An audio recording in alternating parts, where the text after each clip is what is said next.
I'm Dr. Deepti, and today I'm here for a very special reason. Over the past few days, I have been continuously getting messages in my Telegram, on Instagram, right, about how should students be revising as of now.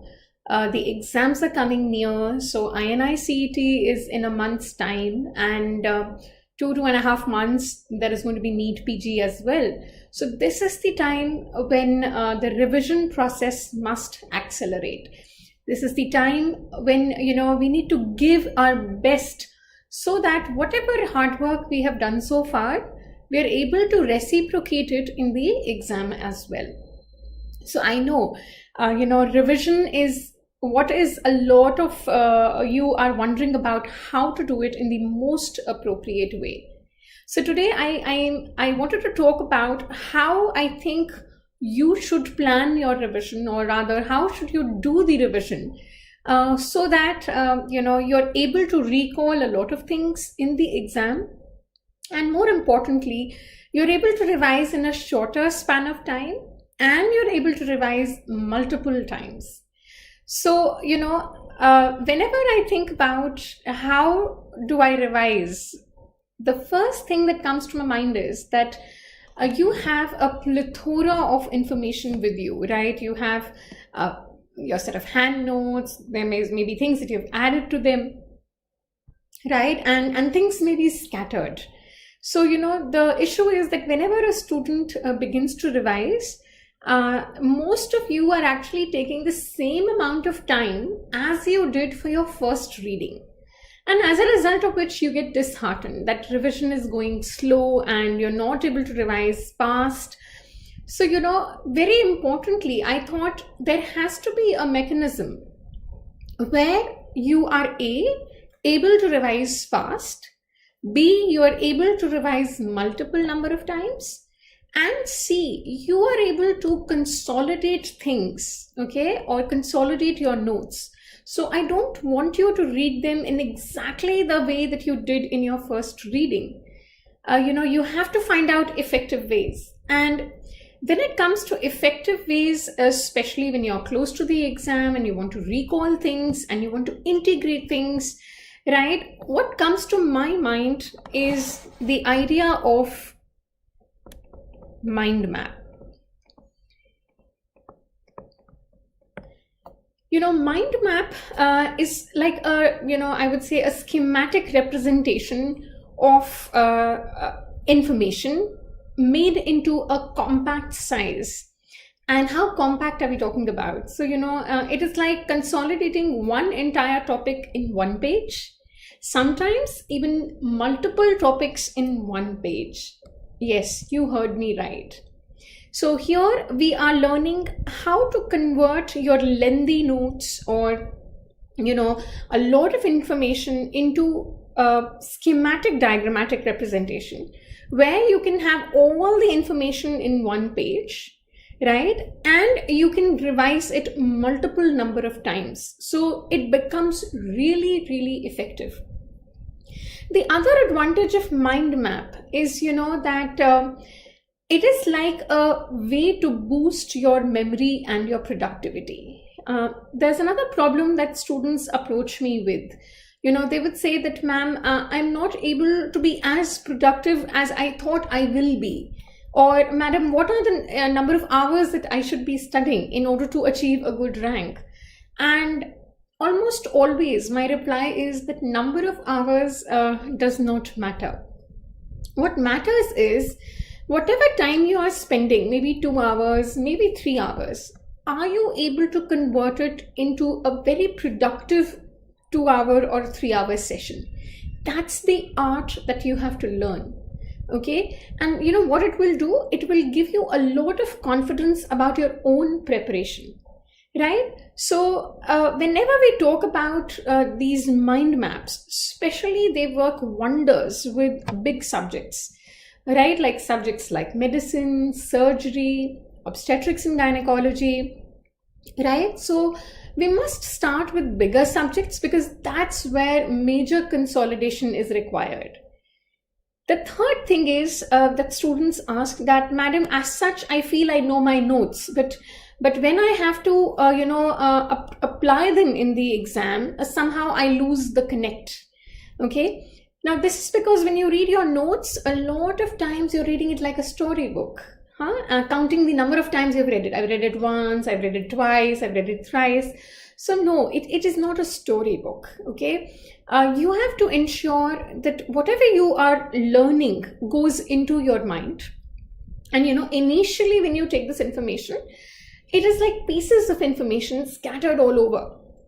You have to learn the art of connecting them, right? So connecting the dots or interlinking things so that you are able to recall them in the exam as well. And especially, the new pattern exams, which are clinical, long stem, right? And even integration of multiple subjects. So that's where the idea of mind map actually hits even hard. It's like a spider diagram, and I'm going to make one for you today so that I'm able to impart you a good idea on how to start with it. Right? So it's like a spider web, and a mind map would always begin with a central idea, right? So there is a central idea around which we will build the map. Now, what does that mean? A central idea could be a disease process. It could be a syndrome. It could be anything. It could be any particular topic as well. Maybe a single hormone. Right? But what you're going to put all around this central idea is things related to the central idea. So it's like branching out from the main stem, from the central idea into main stems. And then you can decide how elaborate you want to go in your mind map. I would actually suggest that to begin with, you should start with a topic. And gradually, once you're done with one or two topics, and you will convert the entire topic into one single page, in fact, one diagram, right? Then once you learn the idea, you will start integrating topics as well.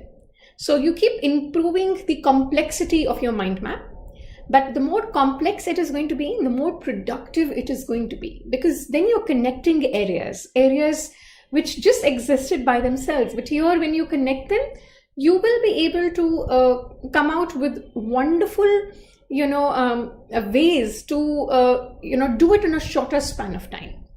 That is the idea.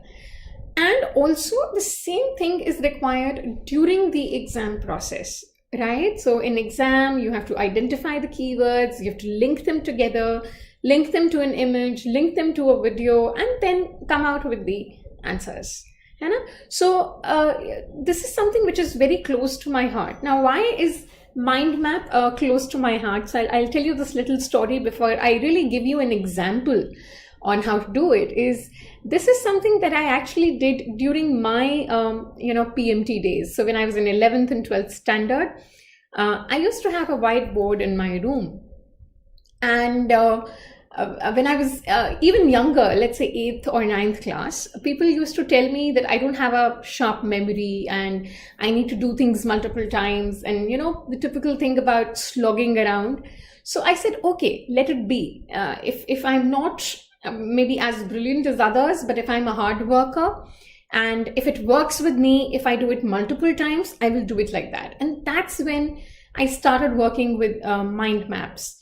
So, before I would actually write something in my notes to revise, I would use that whiteboard to build these spider webs and just go on doing it there. And then I would try and replicate the same in my notebook. So that's how, a long time back when I was using mind maps, but when I joined MBBS, things were pretty different and I stopped using them. And then again, while I'm teaching, because I'm very closely associated with teaching you for your postgrad exams, in my college, as well as you people for your entrance exams, that's when I thought that if I have to teach someone, I must have the high-yielding information in the purest or the shortest form, which is easy to imbibe. And that's when I thought of going back again to mind maps. And believe me, this is something I still do before I actually do a topic for you people. I would actually sit, read the topic, do a mind map for myself. You know, it gives me such a clarity on how to go about things, how to connect things so that the entire topic looks like a story, right? And so we're going to do this today. I'm going to make a sample for you. My advice to you people would be use the mind maps for to begin with big subjects. To begin with, use them for a single topic, then tie and integrate more topics into it. And believe me, I am sure you're going to come back and tell me, madam, this did actually revolutionize my revision. I am able to do it fastly. I am able to do it multiple times, and it's just going to be one page. That's the beauty of it. Consolidation. This is the time when you just need to consolidate. You don't need to add more things. And also it is based on the principle of active recall. I will show you how we actually do the active recall while doing the mind map. And sometimes you feel that when you write notes, it's all scribbled up and you don't know where to write what next. But the idea of mind map is that you can keep adding limbs and keep adding information if you want. So you keep improving or increasing the complexity of the mind map. Now, to help you do it by yourself, I will take one area where I will show you how I do active recall, how I would create a mind map, which is supposed to be high yielding. And why I decided to come live on YouTube and share it with you was because this is something I introduced in this year's DVT session. And I had actually converted entire obstetrics into just 4 mind maps. And I had an immense response from the students. They absolutely loved the idea. A lot of them have actually made mind maps and sent to me on my various social media handles. And also there were a couple of other students who missed on the opportunity, and I was getting a lot of messages on teaching them as well how to do it. And that is precisely why I'm here today. Now, the first important thing that you need to know when you're doing a mind map is you have to start from the center of a page. Okay, so you don't start from the periphery. You must start from the center of the page, try and make it on a double sheet of paper, because when you're doing it for the first time, you do not really know how you're going to land up with it. So take a double sheet of paper. Don't use very bold handwriting. Try and write only as points. I will teach you, not as sentences, right? So are you ready? Let's do it. Now, the topic that I thought that I will bring in, because I wanted to integrate more for you and teach you how to do it. So I would put my central idea as the hormone HCG. Okay, so HCG is going to be the center of my mind map, which means every limb or branch that comes out from it will actually be linked to HCG. But various things that can be asked in various formats are going to be put here. Now let's try and draw the first limb. So the first thing when I talk about HCG that I would want to put in my mind map is, I would say, so I'm going to use a different color. So each main limb, draw it with a different color, so that, not because, we want to make it look beautiful, but because when you go back to your mind map, you will see them as separate entities, and it would flash back in front of you when you're in the examination hall. If you write all in one color, then it gets pretty messed up, right? So use different colors for different limbs so that you have a very good visual memory. Okay, apart from, yes, it will look nice. Okay, so let's see this. So I would say HCG is a glycoprotein hormone. So my first limb is where I am talking about the HCG being a glycoprotein hormone. And in this limb, I will only talk about the structural aspect of the hormone, because one limb will stick to one idea to begin with. Later, I will tell you how to complicate the limbs as well. Okay, so it's a glycoprotein hormone. The next thing that comes to my mind is that if it is glycoprotein and I'm talking about the structure of the hormone, I would write in the next box, so I'm going to just make boxes, that's how I work with them, that it has two subunits, the alpha and the beta subunit. Okay, now what comes next to your mind when you talk about the alpha and beta subunits? So the next thing that comes to my mind is that the alpha subunit is non-specific. Yes, the alpha subunit is non-specific, whereas, okay, so you see how the branches are coming out? The beta subunit is the one which is specific. Now I will teach you the sub-branching. Now, once you've written about the alpha and beta, what next do you want to talk about it? So when we talk about the alpha subunit, I would say that the alpha subunit is non-specific because it is identical to alpha of, yes, LH, FSH, and TSH. And when we talk about the beta subunit, I would want to add a limb saying that it is the beta subunit that will be used in all the pregnancy tests, right? So here comes the concept. The pregnancy test would be based on the beta subunit because it is the specific one. Yes. Now the further subdivision, if I talk about the pregnancy test, what comes to your mind? That there are two types of pregnancy tests. Yes, it could be a serum HCG testing. So you see how the limb is still connected to the central idea, or it could be urine testing. Yes, so it could be a serum test, it could be a urine test. What comes to our mind next? What should we know more about this? So what we have to know is that it is the serum test which is more sensitive. Right? It can pick up as little as 1 international unit. Whereas the urine testing is less sensitive. Yes? So it will pick up when the levels are at least 20 international units. Right? So this is like how the limb goes. So if you see, we had a central idea. The central idea was HCG, and the first limb is completely about the structural aspect and its uses. And if you realize, everything here is an MCQ, right? This is an MCQ, this is an MCQ, this is a question, this is a question, right? So I want you to understand that when you are making these mind maps, you don't write sentences, okay? You only write points and you make it crisp. You don't put everything.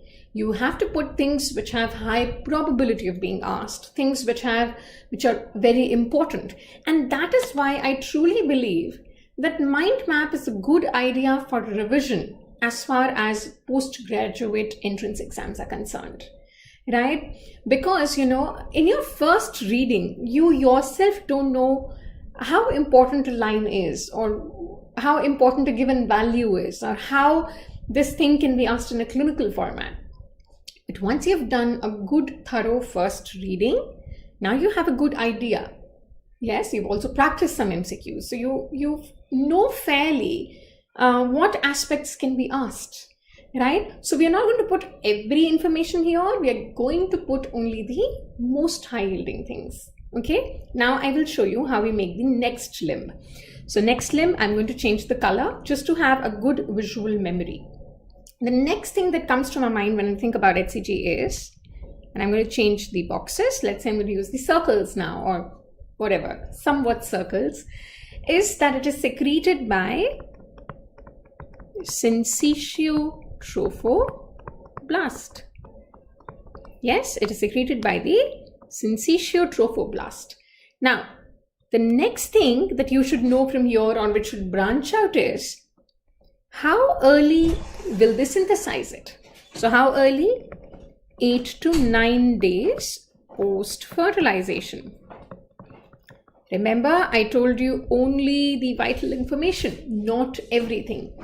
Then, what thing should you know next is this, what happens to HCG after this time? So 8 to 9 days is when it is being started to secrete, right? But what happens to it then? So we have to know that the levels will increase in a normal pregnancy. Yes, so if it's a normal pregnancy, the levels will increase.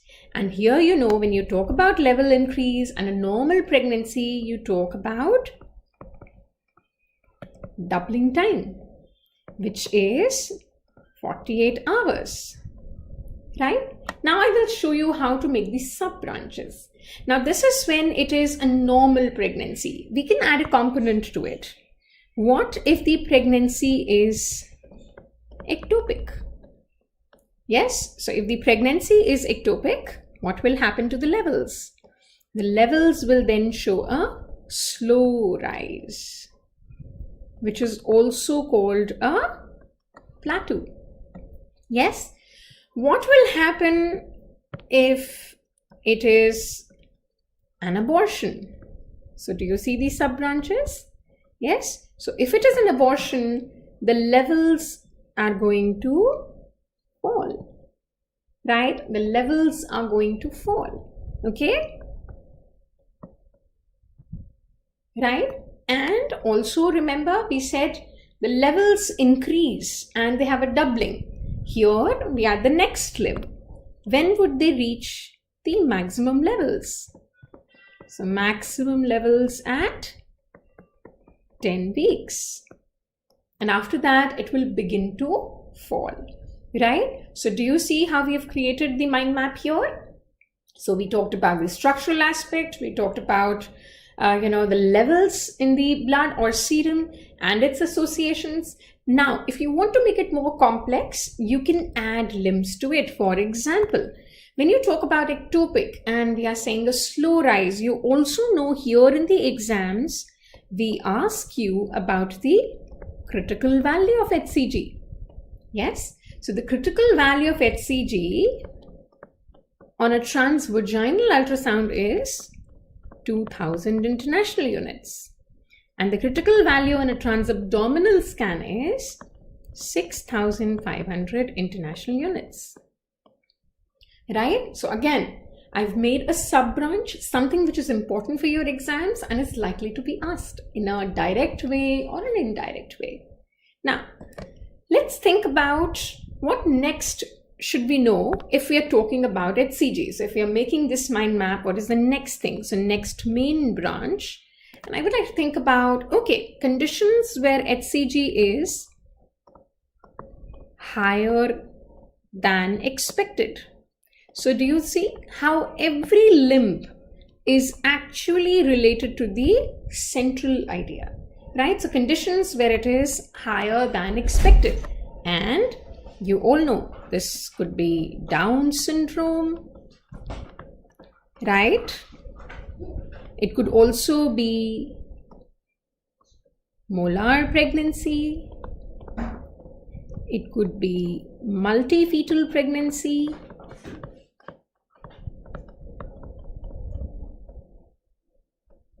It could be erythroblastosis fetalis.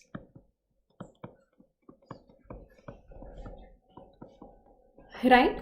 Please remember, I'm repeating again, do not write in sentences and do not try and put everything. Try and put things which are vital for your exam. Okay? Now, you could, as I said, integrate more than one topics as well. For example, here in the Down syndrome, I can extrapolate the limb. And I will say that in Down syndrome, HCG is a component of dual test. Yes, it's a component of the dual test. And it is a component of the triple test. And a component of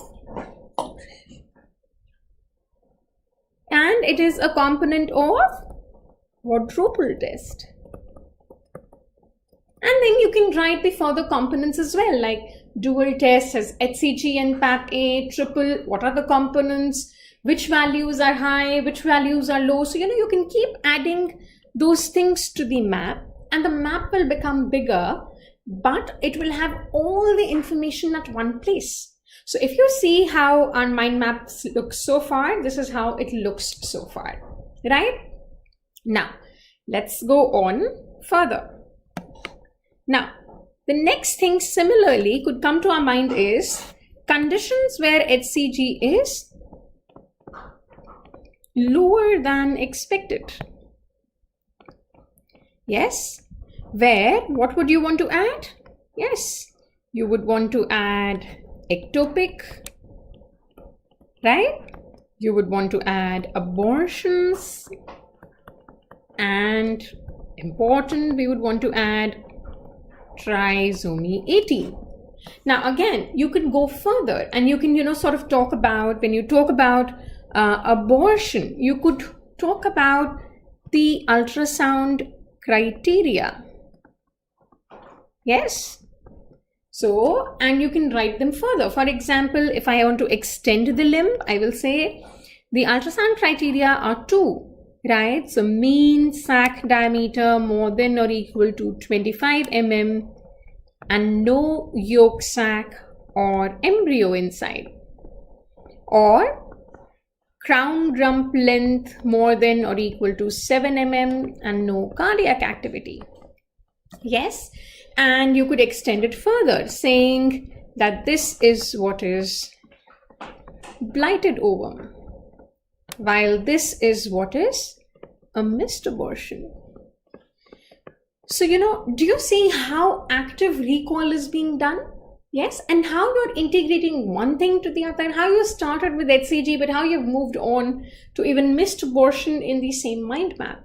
So that's what I said, this is actually based on the criteria of active recall. So when you are sitting and doing it by yourself, you're actually revising things, you are interconnecting them, you are joining the dots.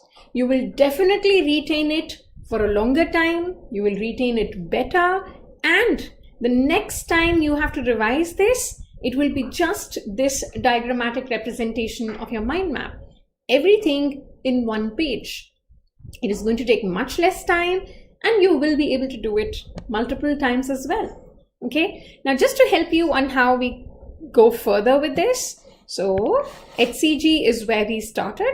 Now, if we talk about, something else that I would want to recall when I talk about HCG, and that would be, let's say, hyperemesis gravitatum.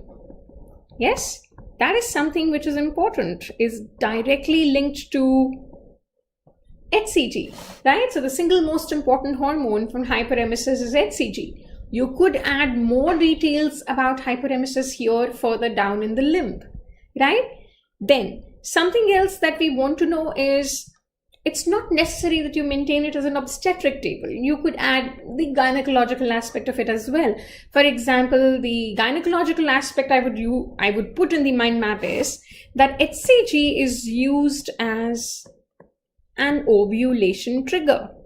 Yes, in the IVF cycles, where I could go ahead and make a sublimb of the dose. So 5,000 to 10,000 international units. Yes, so you could add everything that is linked to HCG in this single mind map.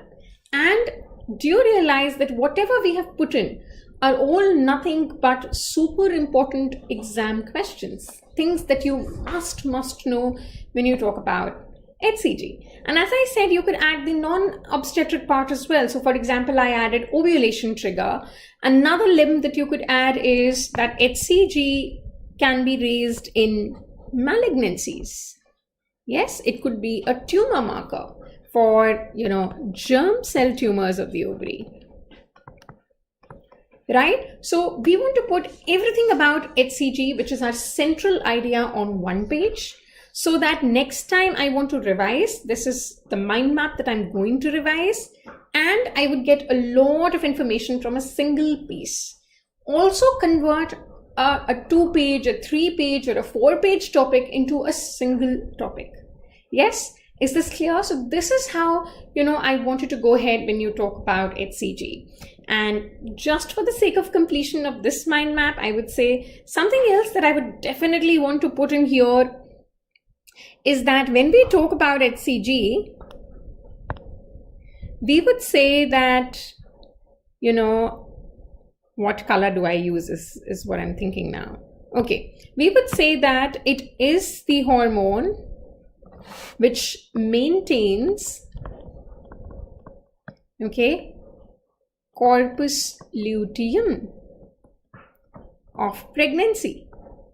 Yes, and then you could, you know, sort of go ahead and write things about the corpus luteum. For example, I would say in pregnancy it is maintained by HCG, but I would definitely want to add that in non-pregnant state, corpus luteum will be maintained by LH. Then another sublim would be that corpus luteum is the source of estrogen and progesterone in early pregnancy, which is usually up to 8 to 10 weeks. Yes? Right? And I could write that in the non-pregnant state, you know, the lifespan of corpus luteum is 14 days. So in other words, the HCG is rescuing the corpus luteum from luteolysis, right? So that is my idea, that it doesn't matter whether it is obstetrics or it is gynecology, but it goes into one mind map. So this is, you know, a little example that I wanted to put for you, how to make mind maps. I said start with one topic. I showed you how you can branch out to other topics and keep adding more topics to it if you want to consolidate more things into one mind map. But otherwise, you can very well use it for one particular topic at one time.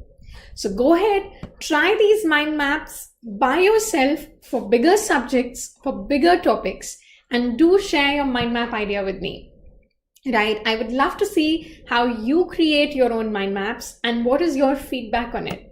I'm sure you're going to come back and tell me that it made your revision simpler, definitely more effective, and very, very time, you know, saving. Okay, use it in the form of active recall, just like I was doing for you, because that is kind of a reinforcement and revision by itself. So, you know, one revision you are doing while making the map, and then every time you see it, you are doing another revision, which is quick, right? So hope you like the idea. Go ahead and try it and definitely share your feedbacks with me. So here I would like to wish you all the very best. I hope you're able to utilize the idea of mind maps into your revision process. And, you know, tell me later on as a feedback that Dr. Deepti, your idea of mind maps is something that is really, really helping me out. The entire purpose is to help you out, to make your revisions more effective, right? And to help you do multiple revisions in a fast mode. This is what you need to do in last 2.5 months. So all the very best for all the upcoming exams, and I'm sure you're all going to do really, really well. Best wishes from Dr. Deepti.